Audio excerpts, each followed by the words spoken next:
Am aici un Fiat 126 și este cel mai bun Fiat.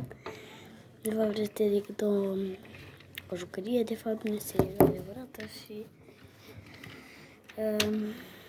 ok, aici este ușa, deschidem balconul ca orice mașină, doar că n-are nicio problemă înăuntru. Uite, pot și înăuntru să văd, nu se poate vedea foarte bine.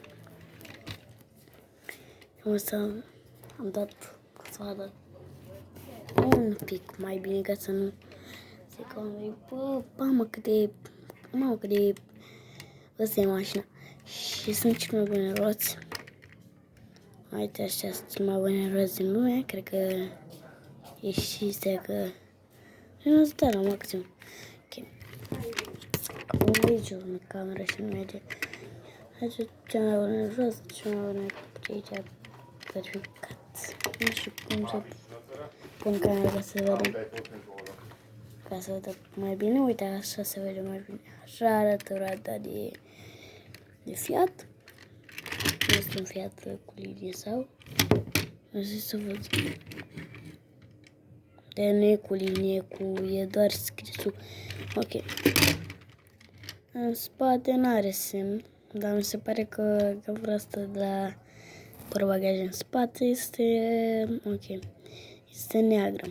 Da, cred că e maro. Cred că confund eu sau e neagră. Și mai avem aici o mașină, dar la asta o să scrie măcar o mașină. Un Lamborghini. Și Lamborghini, uite aici este Lamborghini, este cel mai bun Lamborghini pe care l-am eu. Și nu merge, de fapt merge foarte bine. Bruț le are așa.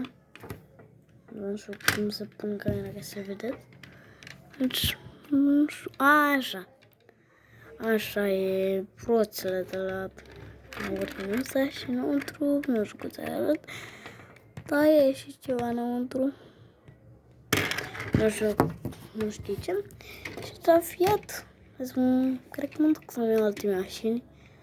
Sau să-mi iau un următor videoclip. O să-mi iau mai multe mașini și să le prezint pe toate. Pe toate, nu cred că pe toate, dar o să le prezint pe toate în seriale. Și aici la Fiat este înăuntru. Nu știu cum să arăt, dar este ceva. Este aici la asta ceva cum arată înăuntru. Deci arată oribil înăuntru. Deci arată oribil Fiatul acesta. Ok. Sper că o să mă duc în videoclipul celălalt. O să mă duc să iau mai multe mașini. Pa, pa!